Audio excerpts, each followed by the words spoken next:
Dou6, il se nomme, il nous vient de la zone de captage, donc il a 2 ans d'expérience. Mais gis nañu li nga xamantene mo ngi koy def ci ay jéego yu am solo. Dou6, bonsoir. Bonsoir Nicolas. Noo def?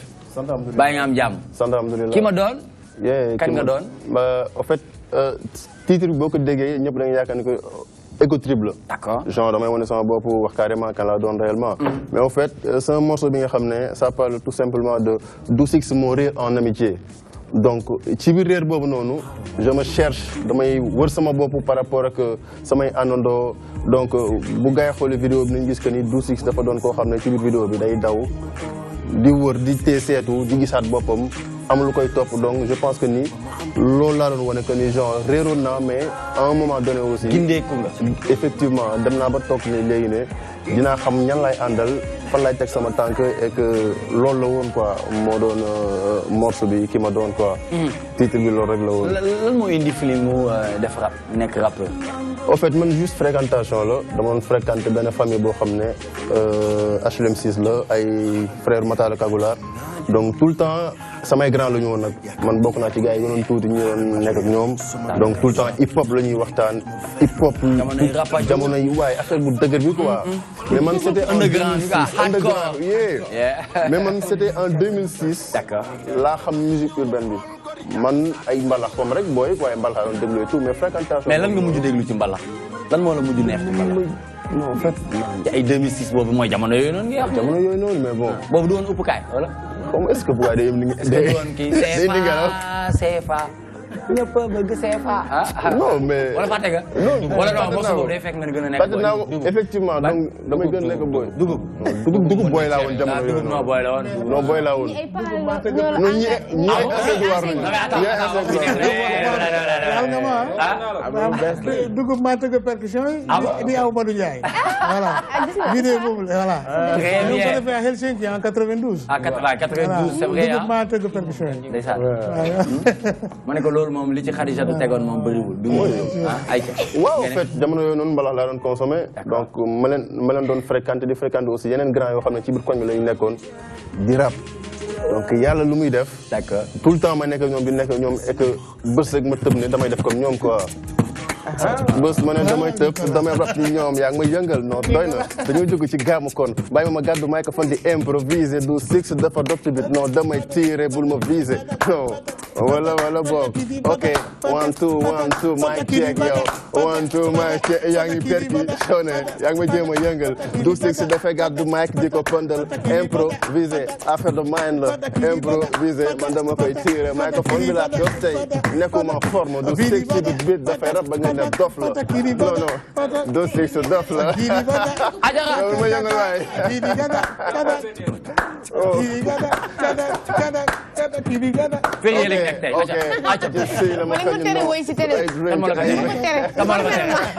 toi-même tu sais la te bul fëgg sama plateau bi muy ma kan moo la ko tere nee na nga bàyyi reporter bi ngay fecculoo di leen woyloo si télé bi man journaliste laa dama woykat mais tey waa léegi waa d'accord journaliste nga respecté naa ko respecté naa Mansour Sow respecté naa Aram mais xam nga tey mooy premier mooy anniversaire u Pape Ousmane tey la un an donc il va falloir que ñu mais dañ ko faire plaisir déedéet waxal Pape Ousmane mu woyal Diarra boobu moo gën a nice après moom mu woyal Diarra déedéet mënuma woy mënuma ah kii ki te dëgg Pape Ousmane kii ki te dëgg rek ki te dëgg boo bëggee daal mën nañ ñëw indi mawlud bi waxuma la loolu jàmm Medina Baye bu ma jógee ñu ñaanal leen boo demee ci Maam Jaara un an doo ko demee noonu naan ko ay mawlud bi yoo xamoo nu ma koy demee ay bàyyi ma waaye nga xamoo nu ma koy demee Pape Ousmane Pape ñëwal rek kii ki te dëgg kii ki te dëgg doo ma ci gis tey dama lay xaaral ma dem doo ma ci gis tey kon Abdoulaye xëy na mu jàppale la. waaw Abdoulaye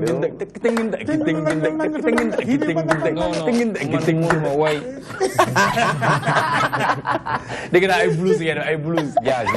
classique rek.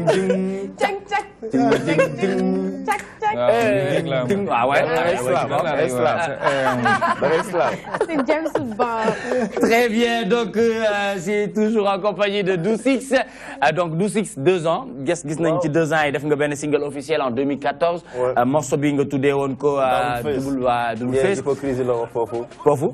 En fait, je parlais de l'hypocrisie. L'hypocrisie. Jusque ni dañoo nekk ci milieu boo xam ne musique la. Donc dafa bëri trop loolu noonu quoi. D'accord. may ànd ak nit tey waxtaan neex. Mais yamul ci musique kese de. En fait fépp la ci domaine yëpp la. mais man en fait ci lépp fépp. mais je pense que ni ci domaine bi nga xam ne moom laa nekk ci laa waxee mais je pense que ni ci fin son bi général dama ko xaw a généraliser quoi. wax ni que ni hypocrisie ñu ngi fépp et que au fait nag gars yi def nànk. donc man tout le temps damay inscrire ci lancé wu li may dund laay rap. ak aussi li may gis sama environnement. donc c'est des thèmes yi nga xam ne ay hypocrisie ay au fait thèmes yi nga xam ne comme au fait ay amitié donc c'est des trucs yi nga xam ne ñu ngi koy dund. chaque jour. Très bien. et que man 6 tapes 12 titres. Ouais, en fait 6 x 2 le 6 tape bi tudd. D'accord. En fait c'est une mixtape. Donc on nous 6 là tous les sens parce que dama doon def allusion à en fait HLM 6 la affaire bi doré quoi donc pour delloo njukkal zone boobu. Votre prénom, votre. En fait Doudou Diallo laa tudd. Doudou Diallo. Doudou Diallo laa tudd. D'accord. Yeah, mais 6 laa jël comme name di identifier aussi ak HLM 6 nga xam ne foofu laa doré parce que foofu dafa bëri ay grands yoo xam ne dañ ma doon encouragé et que dañ ma encadré foofu noonu. Donc 6 x 2 la moom laa tuddee projet bi mixtape bi tout juste que ni lu banal la quoi. C'est un calcul boo xam dafa élémentaire. 6 x 1, 6 effectivement 6 x 2, 12. dafa élémentaire. D'accord. moo tax ma ne bàyyi ma proposé comme titre. léegi automatiquement ñëpp nañu xam réponse bi 12 la ñuy wax. D'accord. donc 12 bi muy représenté 12 titres sama produit. Très bien yan thème nga ci abordé ci 12 titres. donc comme li ma wax nii sànq rek am na amitié am na en fait déception am na amour. am na aussi des thèmes yi nga xam ne. amour. waaw amour waaw en fait dafa am benn loof boo xam ne dama jël ñaari jigéen quoi. kenn ku tudd Aram kenn ku tudd Rama. Ndeysaan. dund ak Rama real love quoi. Aram nopp ma en tant que fan quoi fan ma nopp ma. di ma defaral. mais ngor moo ma téye ci Rama. et que Aram nag en fait mi ngi dund ak man quoi. parce que mi ngi def ci man xaalis. mi ngi may toppatoo neex mi ngi may toppatoo. effectivement mbaraanu góor. waaw mbaraanu góor entre guillemets entre guillemets. non mais bon. jigéen ay wax ne jigéen ay wax voilà il faut comprendre. dama koy nangul quoi d'accord ne ko waaw. kii daf ma fan bëgg ma. kee nag gisul ay 12 rappeurs la quoi. daf ma gis en tant que Doudou bëgg ma en tant que honnêtement quoi. donc mu dem ba benn instant ma ne affaire bi nii la fa demee nii laa leen bëggee ma développé ne que ni à un moment donné dama toog ma ne xaaral ma xool kan lay tànn entre ñoom ñaar. parce que dama demoon benn instant ma ne nag lii mu supporté quoi. non ba léegi amaguma réponse et su ma ko laajee public bi da nga may naan non jëlal ñaar ñëpp. ñu naan ma non mais jël ñoom ñaar ñëpp dëgg la. waaw mais loolu idée la mais ba léegi amaguma benn dimanche daal nga leen di boole rek. nee na lan. waaw kii HLM 6. waaw kii HLM Padoa. waaw nga génte ko. mu génne mu ñaan fii ñaan fee ñu maye ko ci bés. mais ba léegi nii amaguma réponse bi et que je pense que ni tout le temps damay poser question yi ma ne gars yi bu doon yow yaa nekk ci bi situation. kan ngay tànn Moussa Sow bu nekkoon yow nooy def. Bah, heureusement que bu nekkoon mën nga wax. Bah, mais je pense pas que léegi jàppal na yow la léegi. waaw léegi décider Rama ak Aram. non en fait je peux pas décider à l'improviste quoi. parce que il faut ma xam kuy Aram kuy Rama. après man sama bopp aussi partant de moi ma définir sama choix. Rama mooy officiel bi. non Rama moo officiel. Rama moo officiel. bëgg Doudou Diallo. waaw Aram. 12 la bëgg fan na ko ci scène yi fan na ko par rapport ak son yi. ak ceene bi alter yi mi def. mbëggeel moo doy waar quoi. en fait mbëggeel moo doy waar. xam nga Sartre il a dit que quand par exemple Moussa dit à Rama je t'aime le vrai discours n'est pas je t'aime mais je voudrais que tu m'aimes pour que moi je puisse t'aimer. philosophe mooy wax de. donc voilà. donc kii boo parlé nekkul philosophe de boo parlé. c'est complexe. je me refuse. bëgg ñaar je me refuse. donc voilà nit ki même boo ko waxee bëgg nga ko. pour man mbëggeel ci biir relation lay nekk donc il faut ma dund ko ma mën a xam. donc nangu leen ma sama. parce que aimer c'est vouloir être aimé c'est ça. justement résumé nga ko pour li Sartre wax quoi résumé nga ko il m'a aidé. C'est un philosophe. donc voilà bon il y a ça il y a le béykat. mais moom aussi mën na confronter aussi ci biir situation. am ñaar yu ñu taxale et que mu am ba benn. mais am na sax dafay bañ a am na li mu nekk télé moo tax bëggul wax mais grave amul problème léegi Pape Ousmane nga ne mbëggeel ñaar la. nga ne mbëggeel ñaar la. waaw ban ak ban. mais docteur la dama bëgg xam. ah da nga cee xam benn wala. yow laa laaj laajaguma ko moom yow laay laaj te dinaa ko laaj mais yow laay laaj. non man dama tiit rek wax ko. nga ne bëggee ñaar la. dama tiit rek wax ko il faut que ma tiitaat pour tontu. ah bon waaw. aywa Pape Ousmane tey suuf fexeel ma tiit. Pape Ousmane. su may tiit di ko tontu. tey de suuf nga la liggéey fanaan tey bëggee ñaar la tey de ci. damaa tiit wax ko. waaw kon dinaa la tiitalaat nga tontu. Abdoulaye. waaw bëggee ñaar la wala du ñaar wala yow boo nekkoon à la place de Doucix. bu ma nekkoon à la place de Doucix. Rama ak Aram. ñoom ñaar ñëpp laa jël. ñoom ñaar ñëpp ngay jël. kon doole ci mais ça ah mu ne. bon. non Ablaye. virtuellement quoi. waaw mais Ablaye dañuy waxtaan bu nekkee dañuy xalaat yi ki nekk kër ga ak kii nekk di ko seetaan. waay Nicolas xam nga yow dugal nit rek nga mën quoi kii dégg nga kii ba mu wax. virtuellement bu fekkoon ay jeu la wala genre mën naa leen jël ñoom ñaar ñëpp. léegi bu nekkee dëgg la mais ki nopp Doudou Diallo. sa bopp nga nekk de. non ça dépend parce que bu fekkee ni par exemple koo xamante ni da nga ko bëgg def jabar ak koo xamante ni da ngay bëgg a di boulot ak moom tu vois bu dee boulot mën nga jël ki nopp Doucix bu dee pour takk jabar nga jël Rama. kii ñaari soxna. nekkuma woon nag ñaar yooyu noonu la doon wax quoi. c'est qu'en fait. waaw léegi xam nga plateau bi li ma ci neex. mooy saa su ne day am ku ñuy magalee plateau bi. te tey Ismaïla Sané moo ñu magalee plateau bi. du ñàkk rek mu ci gindi. diggante Rama ak Aram. waaw man moom. su mu nekk nii tey jii man ak kii dañoo bokk bës. parce que tey l'anniversaire lan. 1 an 1 an. yow ñaata. man 17 ans. tey la ñu envoyé message bi. parce que bëggoon naa cabaxal. sama soxna Outi Sané. waaw. elle est où présentement en Finlande. mu ngi Finlande. mu ngi Finlande Outi Sané la tudd. voilà parce que dafa jël sama sant aussi quoi boo see kii da nga jël sant góor. bien sûr. voilà elle est quoi. finlandaise. finlandaise la quoi. voilà moom. donc teel a ñu am 17 ans de mariage. waaw 17 ans mais man. moo ko mos a wax. nii 17 ans yi nii. waaw xam naa ne da ngay plaider sa bopp man mosuma wax loolu. waaw donc bañ ko ba sama mariage maa njëkk ñëw. ànd ak sama copain. il faut que ñàkk classe ba dee ñëw bañ. donc man bu may wax man benn laay wax quoi parce que comme benn laa am benn laay wax. wala amagum. non am ay amagum yooyu sax du ma ko kii noonu parce que dafa dangereux xam nga boo koy wax rek amagum rek mooy yaa ngi waaj. yaa ngi waaj foo waxee amagum rek mooy yaa ngi waaj. deuxième bi mu ngi ci yoon di ñëw. tu vois donc bu ma demee. bu benn bu lay defar ay bëgg yu weex. non déglu fa laa ñëw nii bu ma demee ba nga xam ne ñaari comme cas bi ñaari ñoo taxaw nii comme damaa bëgg a lekk damay seet tout le temps rek nga xam ne mooy jëkk yàq tout le temps rek. Très bien, merci beaucoup Ismaïla Sané. C'était en présence de Doucix avec li nga xamante ne moom il vient de sortir mooy 6 tape composé de 12 titres ci kanam dinañ ci waxtaan donc mu ngi ko génnee depuis août 2016 donc instant bi nii mu ngi def promo 6 tape bi c'est important il faut que ci nekk rek mun ci jàpp bu ñu fa jógee dañuy jàll ànd ak association cercle francophone pour l'excellence et la solidarité ñu koy woowee CFS qui organise la 2e édition du CLAP championnat de littérature d'art et de philosophie c'est important yow depuis sànq ñu ngi waxtaan au moins Moussa Sow le grand buteur ba ma dem xool benn défenseur Jean-Pierre Dioma dégg naa moom défenseur la bonsoir Jean-Pierre. attaquant de pointe. ah attaquant de pointe nga mais kii moom moo la gën a siiw. moom siwul sax. ah siwul ah waaw kañ lay siiw. dina siiw après. D'accord, très bien. Donc, parlez-nous un tout petit peu de votre association bi nga xamante ne teg na projet bu mel ni CLAP.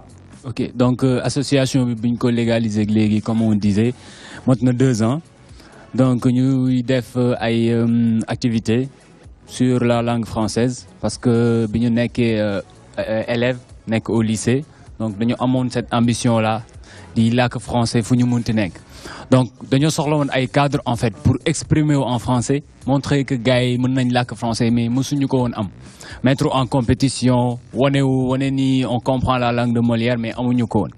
Maintenant après bi ñu amee suñu baccalauréat ñu toog entre amis entre groupes entre collègues ñu ne bon lan lañ mën a def pour que li nga xamante ni ñun amuñu ko woon te mënuñu ko woon. ñu jàppale si suñu rakk yi ba ñoom ñu mën ko am mën ko def donc c'est partant de cela que ñu commencé penser benn concept muy championnat de littérature d'art et de philosophie ñuy mettre en compétition les écoles de Dakar et de sa banlieue gars yi ñëw sous différentes rubriques. Ils sont au nombre de combien? Ils sont au nombre de 12. Pour le moment, on a ciblé 12 écoles. D'accord. Ils ont compétir. Donc, comme on dit, le 14 Quel critère pour 12 écoles non, Dakar et la banlieue? Donc, critère d'excellence. Ça, c'est mon critère majeur. En fait, parce que l'école, le concours général aujourd'hui, l'école fait éclore. Mais le seul problème, c'est la distance, en fait. Parce que fin qu'on organisé c'est en plein banlieue. Donc, Guédiawaye les donne au niveau de l'université des savoir-faire, cité Aliso. Donc, faut que l'on défait. Il y a des écoles qui ont vu la distance, des compliqués signaux, comme les tailles une école comme Kennedy. Ils les saisir, ils ont carrément des et aussi, vous n'avez commencé 15h, vous avez 19h, ça a posé un peu de problème. Donc, sur cette base-là, on a un critère d'excellence, mais il y a certaines écoles qui ont une compétition, problème de distance. C'est-à-dire que vous concentrez au niveau de la banlieue? Non, pas vraiment. Parce qu'on a des équipes qui ont comme Ninko Hessank, Padoua, même Boudin, Padoua, certains pensent que c'est la banlieue, mais. C'est devenu la banlieue, non? Voilà. Non, c'est pas la banlieue. C'est pas la banlieue. Parce que banlieue. Ok, donc c'était ça en quelque sorte. Donc nous délocaliser Dakar et sa banlieue puisque première édition bi école yi bari wuñu té banlieue kessé lañ focaliser woon. Donc bi yoon dañ dem bir Dakar jël fay école yo xam dañuy compétir et inchallah peut-être troisième édition dañuy génn Dakar dem ci région yi. Très bien. Donc jallalel ki nga xamantene mom moy fay Biram Penda Wagan Alioune Badara yow lo jouer yow goal nga xana? Waaw. Est-ce que vous effectivement goal là. Non, ça dépend. Ça dépend. L'homme m'a sauvé si je vois 7 balles. 7 yep la jéem a jàpp. Ah bon? Waaw. Yow fu mu toll nii ñaata Nicolas ngay gis nii. Asama nii. Non, benn. ñaata Nicolas ngay gis lan ngay gis nii lan laa def nii. Très bien. Donc Alioune Badara Faye, chargé des relations publiques, toujours avec FS1, donc petit club bi, championnat de littérature, d'art et de philosophie, chargé de relations publiques. En général, lan mooy nekk say activité ak naka ngay arrivé au pour mun ko. D'accord. En fait, man maay l'homme de terrain, je peux dire. Man maay démarcher sponsors yi, maay démarcher partenaires yi, maay démarcher toutes les structures qui peuvent nous aider dans notre logique. D'accord. Donc fu nekk même école yi ngay wax c'est de mon ressort man maay dem si école yi man maay xool yan école maay cibler d'abord école yi ut benn équipe d'abord ñu may gunge ñu dem si école yi déposer suñu proposition wan leen championnat bi wax leen championnat bi pour ñoom ñu mën a bokk. D'accord. Les relations publiques, les relations chargées des relations publiques. D'accord. Très bien. Moussa, depuis quand vous mettre en place cette association? L'association a 2 ans. 2 ans? Wow. Nous sommes toujours un bébé. Donc voilà, bébé lañ. L'association a 2 ans. Ouais, ñu ngi dox. Ouais, bébé entre guillemets. Ouais, parce que voilà, c'est bébé lañ ci bébé quoi. Bébé ngeen ci bébé. Si je puisse parler ainsi, parce que nous sommes animés d'une passion, c'est-à-dire loolu mooy suñu force aujourd'hui. Structure là, on a des visées, am nañ ay objectifs, mais passion bi mooy nous sommes tous produits du club de littérature, d'art et de philosophie, mais c'est-à-dire pour rendre hommage, c'est-à-dire pour gratifier, avoir une certaine reconnaissance, nous avons club, nous club, le championnat de littérature, d'art et de philosophie. C'est un. 2 aussi, la transition a été toute faite, c'est-à-dire monsieur le politique, moi civisme, c'est-à-dire notre rôle, c'est-à-dire au-delà de voir français, parce que c'est notre langue officielle quand même, quoi qu'on puisse dire, et moi faire connaître le Sénégal. C'est-à-dire dans le projet, c'est-à-dire le Sénégalais, parce que nous, notre système éducatif, c'est ce que je dis très souvent. On nous apprend beaucoup plus l'autre que nous-mêmes. Donc, petit projet, sous l'ère de l'émergence, mais attends, c'est-à-dire pour faire émerger, c'est faire développer. Mais avant de faire développer son pays, il faudrait l'aimer. Mais il faut que nous. Donc, mission bi ñu joxe. Léegi lu tax defal leen ko ci olof. Waa dina ñëwi. Parce que dañu ji. Essence yi fleur la. Daaw dañu ji. On avait quelques écoles. Ren am nañ fleur. Déwén mu nekk arbuste. Après mu nekk garab. Ba mu dem garab bi dina dem ba commencé meññi ba commencé nit ñi di profiter ci ker bi garab bi di joxe processus la quoi. Donc mënuñu jékki-jékki rek tëb. Parce que président de la République buy def discours am tey. C'est en français. Il est obligé. mën na bañ a kii. mais est-ce que yéen par exemple jàppoon nañu que ne boo leen créé woon seen championnat bi mënoon na influencer yenn yi nga xamante ne dañ koy def en français nit ñi di leen xool di leen bàyyi xel. justement mooy valeur ajoutée tey toi-même tu sais pourquoi c'est regarder parce que da ngeen ñëw indi valeur ajoutée indi lu bees par rapport à yeneen émissions yi ñu fiy gis. donc nous am na ay émissions compétitives sur la ci école mais ñun tey am na benn rubrique mooy le Sénégal en poche mooy deuxième manche bi foofu tout ce qui est Sénégal lañ fa indi. am na ay expression olof maam nee na lii wax leen ñu lu muy tekki suñuy valeur suñuy coutume suñuy tradition lañ fay indi. cax am na expression. dañuy indi par exemple ñu ne ku la jiitu ci nekk moo lay wax fi ngay toogee. expliquer néeg bu lëndëm moo lay wax justement néeg bu lëndëm plutôt. d'accord boobu par exemple ci final bi xam nga tubaab la. je me souviens. Adjara bàyyi ma bàyyi la question yi rek mais xam nga kii tubaab la Moussa Sow mi. non absolument pas aussi c'est yooyu tubaab nga yéen ay tubaab bu ñu dajee moom day neex dajaleen.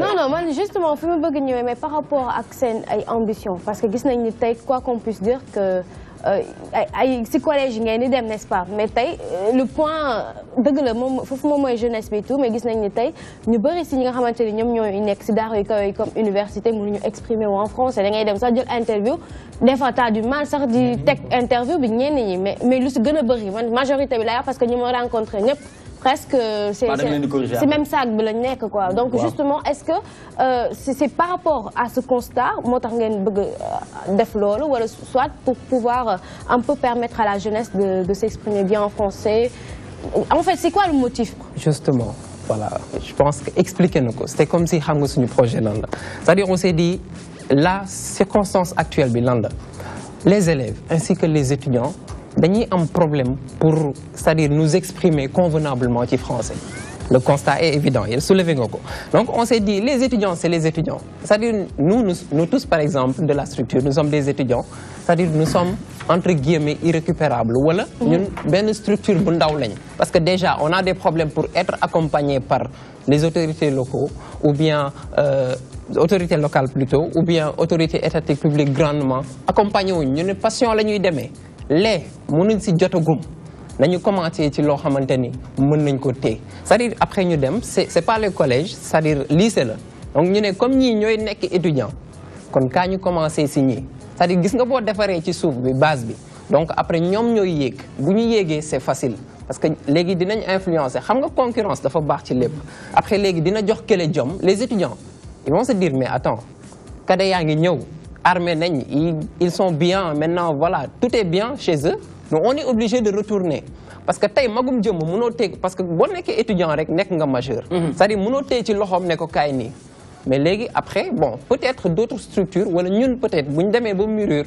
ñu war a accompagner ñëpp ñu accompagner comme tey par exemple toi-même tu sais ils savent que lii mën na dox ñu invité ñu seen plateau ñu défendre ko c'est-à-dire c'est ça c'est-à-dire ñu war a ñëw dañ ñëw ak ñeneen ñu war a def ku nekk defal sa wàll donc suñu wàll ñun suñu doole fu mu toll mooy ñu jël lycéens yi ñu encadrer ñu defar ñu jéem a muule leen ci four boo xamante ni waaw bëgg nañ sénégalais bi citoyen bi mel ni voilà après léegi nag ñeneen ñi ñeneen ñoo xamante ni seen doole toll na foofu ñu def ko wala ñun bu ñu demee ba màggi ji ñu muur ko voilà. Très bien donc man question bi ma bëggoon poser xaw ma ndax yow la wala président la mais ku ci mun tontu rek na ci tontu mooy est-ce que vous êtes reconnu par l'OIF parce que liggéey bi ngeen di liggéey nii tamit dafa mel ni pratiquement yaa am na loo leen di waaw yaa ngeen pour valoriser la langue française dafa mel ni am na benn affaire boo xamante ne yéen yaa ngi leen ko faciliter ñoom ci seen émission. Non, je pense que comme Moussa ni mu ko waxee en fait pour moi l'ambition c'est pas que être reconnu d'art par l'OIF c'est être reconnu par l'État donc nous sommes reconnus par l'État sénégalais ça c'est la première chose pour moi c'est un processus donc aujourd'hui xam nga instance yooyu pour nga toucher leen c'est tout un tas de problèmes boo nekkee structure boo xamante ni c'est une structure jeune nga commencer par première édition dynamique voilà nar def première édition nar def deuxième édition xam nga pour nga toucher ce genre de structure yooyu noonu ça devient tout un tas de problèmes donc ñi ngi ci quand même ñi ngi ci on est toujours au chevet di ci dem di frapper à leur porte pour essayer de voir quand même pour essayer d'être reconnu par ces structures là de grande instance mais donc pour le moment nous ne sommes pas encore reconnus par l'OIF pour dire vrai mais nous sommes reconnus par l'État sénégalais du moins nous avons notre récépissé et tout. D'accord voilà. Très bien donc man pour yéen la yéen ñett ñëpp ngeen concentré wu ngeen wax ma li ma leen di wax mooy assis sur la bruyère Molière, Boileau, De La Fontaine. Molière et Corneille, Boileau, De La Fontaine. Je pense que dernier temps. Voilà, donc, c'est les 7 poètes de la Pléiade en fait. Pardon? Nino est la Pléiade. D'accord. C'est un mouvement, 7 poètes. Donc c'est une tour qui concentré que non, voir que une phrase va avoir sens. Donc c'est une tour, ça donne une phrase va avoir sens. Et après ce coup de dégué, donc c'est 7 poètes de la Pléiade qui étaient. La Bruyère. Voilà. Bruyère, Fontaine, Molière, Racine, Boileau. Donc Boileau c'est un nom, Boileau. Comme boire de l'eau. Voilà. Corneille. Donc c'est ces 7 personnes-là. C'est bon?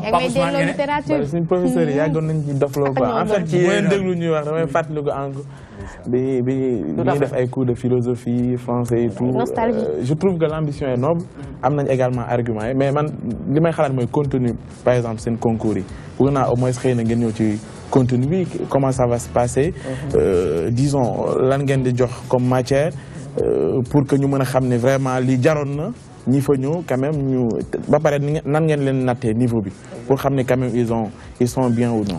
Voilà, je vais laisser la parole à Alioune Badara Faye, le temps d'expliquer exact. Mu tontu ci sa laaj bi quoi. D'accord. Maintenant, l'émission ou la compétition va se dérouler sous 4 manches. La première manche est intitulée La crème de la langue.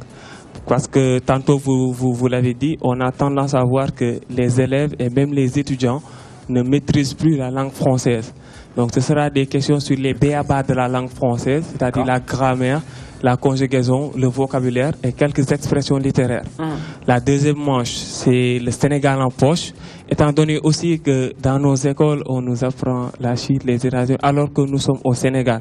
Et même Moussa Sow l'a dit, on parle de développement.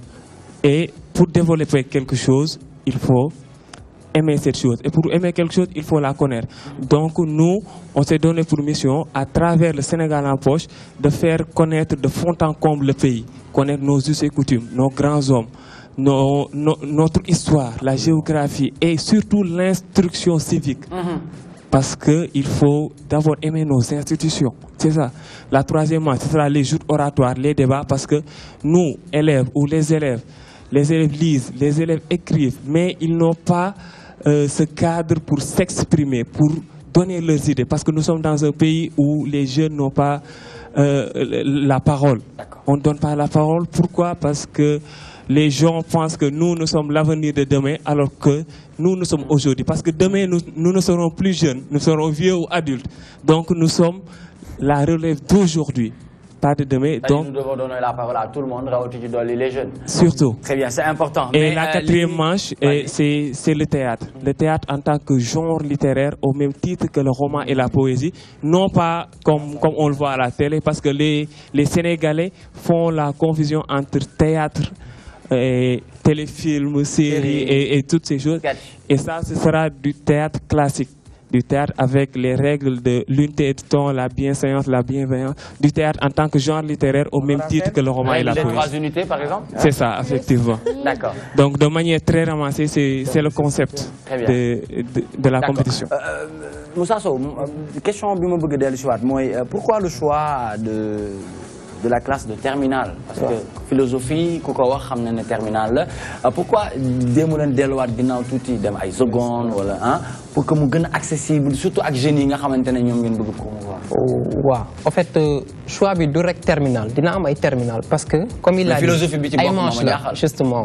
Ay manche la. Xam nga équipe comme équipe de foot am na ay attaquant poste yi dafa wuté mais ñom ñep membre lañ ci équipe bi mais équipe bi du rek attaquant donc voilà du rek ay élèves de terminale peut-être joute oratoire lañ leen di soxla c'est-à-dire fofu ay thématique ay débat lañuy soxla